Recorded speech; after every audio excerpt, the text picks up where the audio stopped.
جب بھی کوئی وبا پھوٹے، جب بھی کوئی بیماری آئے، جب بھی کوئی تکلیف پہنچے تو اس کا علاج معالجہ کرنے کی، احتیاطی تدابیر اختیار کرنے کی ہمارے دین نے ہم کو تلقین کی ہے۔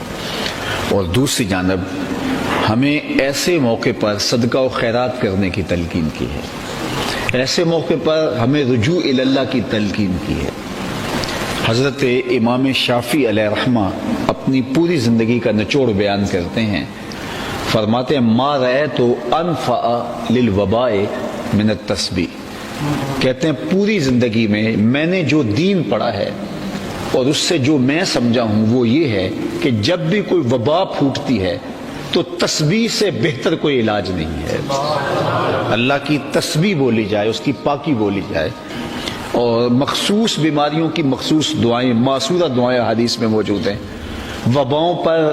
مختلف دوائیں موجود ہیں جس میں تسبیح کے کلمات بھی ہیں اور اللہ تعالیٰ جل شانہ کی پناہ میں آنے کے کلمات بھی ہیں، ان کلمات کو پڑھا جائے اور کثرت کے ساتھ استغفار کیا جائے۔ حضرت سیدنا عمر رضی اللہ تعالی عنہ فرماتے ہیں کہ لو نزلت صاعقۃ من السماء ما اصابت مستغفرا،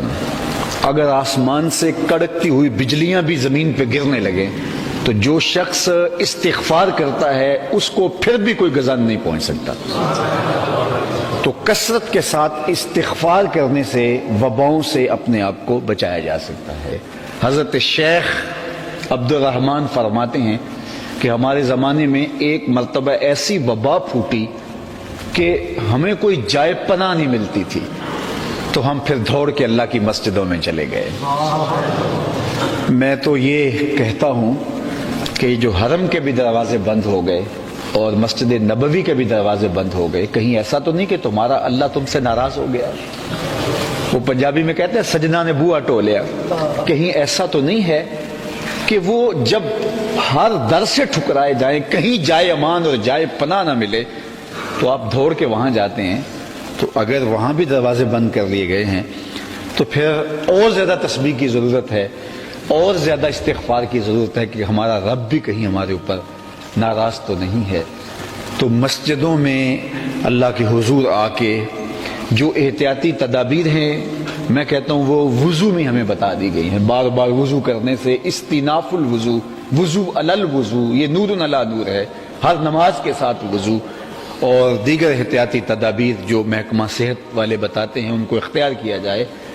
لیکن یہ بات ذہن میں رکھیے گا کہ ہمارے دین نے ہمیں یہ بات سکھائی ہے کہ اللہ کے اذن کے بغیر ایک پتا بھی جنبش نہیں کرتا۔ اگر کسی کو بیماری لگتی ہے تو وہ اللہ کے اذن کے بغیر نہیں لگتی ہے، اللہ کے حکم کے بغیر نہیں لگتی ہے، اس لیے مؤثر حقیقی اسی کی ذات ہے۔ تو جو کہا گیا لا ادوا ولا طیرہ، یہ اسی لیے کہا گیا کہ خوف زدہ نہ ہو جائیں لوگ، تدابیر ضرور کریں۔ تو اللہ کے حضور میں اور آپ رجوع کریں، استغفار کریں، تسبیح کریں، معصورہ دعائیں پڑھیں، صدقہ و خیرات کریں۔ جہاں یہ وبائیں اور آزمائشیں اور ابتلائیں پہنچی ہیں تو اس کے نتیجے میں ہمیں اور زیادہ سیدھا ہو جانا چاہیے تھا، لیکن ذخیرہ اندوزی شروع ہو گئی اور یہ ماسک جو ہے وہ لوگوں نے اس کو ذخیرہ کرنا شروع کر دیا، اور جس طرح کی خبریں سامنے آ رہی ہیں الیاذ باللہ، اور جو صاحب ثروت اور مخیر حضرات ہیں وہ تو 4 مہینے کا راشن بھی اپنے گھر میں جمع کر سکتے ہیں، لیکن ان لوگوں کا بھی ہمیں خیال کرنا ہوگا جو روز دہاڑی کما کے اور روز اپنے بچوں کا پیٹ بھرتے تھے، اور ایسے لوگ تھوڑے نہیں ہیں، ایسے لوگ معاشرے کے اندر بہت سارے ہیں۔ جب ہم ان کا خیال رکھیں گے تو اللہ تعالیٰ کی رضائیں ہمیں نصیب ہوں گی۔ اللہ آپ کو، مجھے،